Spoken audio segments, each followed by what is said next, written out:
Good morning mga katrupa, mga kapatid ko. Good morning sa inyong lahat. Another day, another life na naman tayo.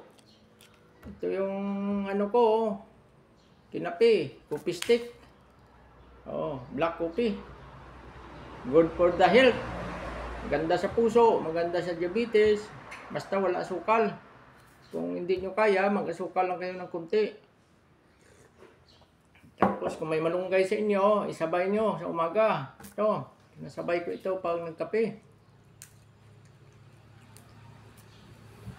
Maganda sa katawan. Yan ang mga gamot-gamot ko ay imbis na bibili tayo ng gamot butika, bumabalik tayo sa Mother Nature. Ito mapait ito. Kung mapait yung kape, mas grabe ito. Salamat tayo sa Diyos for another day, another life na hiram na buhay na binigay na naman sa atin. Ayan, pasalamat tayo.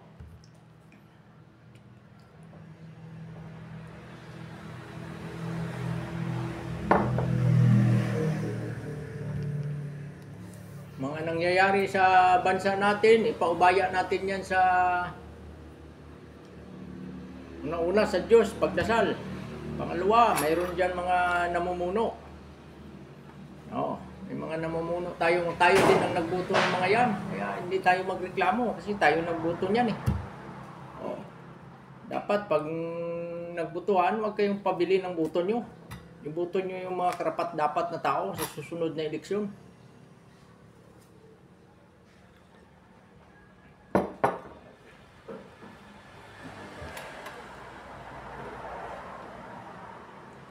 Yan ang totoo dyan.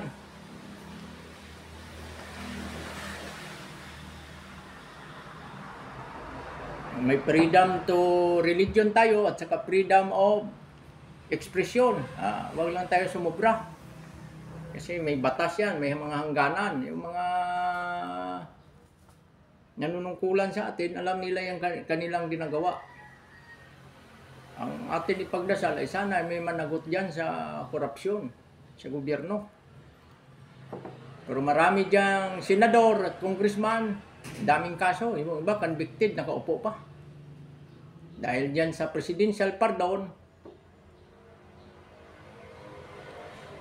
ay nabuso na yung presidential pardon. Pangalawa, mayroon dyan mga matataas na general na hindi matatawaran yung track record sa kriminalidad. Pero nanalo pa, nakaupo pa.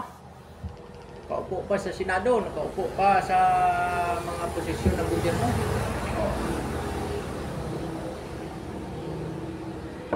Yan ang problema sa Pilipino style na panggobyerno. Tayo hanggang dasal na lang tayo at saka mamili ng tunay ng Pilipino. Pilipinas natin to, ating bayang tinubuan, mahalin natin ito. Yung mga politikong magagaling at hindi kurakot, suportahan natin.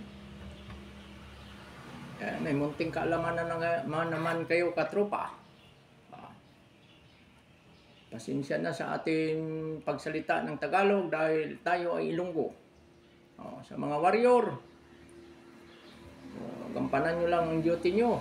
Obey the all legal orders. Yan ang pinakasimple. Basta legal, pwede kayo magbuwis ng buhay nyo. Pag illegal, di pwede kayo mag-pleasing. Iko-iko kayo. Train kayo ng iko-iko. Magaling dyan ang classmate ko sa PO1, SAP Recruit, class 0295. Magaling dyan. Si Matikas yung classmate, John Castillo, magaling yan. Nandiyan na sa Cavite. Masarap ng buhay, may mga anak ng opisyal. Sige, katrupa. Paglalaban ng tama. Tama lang yung paglalaban natin. Sino pa ba magtulungan sa Pilipinas? Kundi tayo kapwang mandirigma. Kapwa katrupa. Yan. Isa lang ang ating adhikain, ang magiging ilaw sa mundong madilim. Bayang Magiliw, yan, isipin nyo parati, kinakanta nyo yan. Bye-bye. I love you all.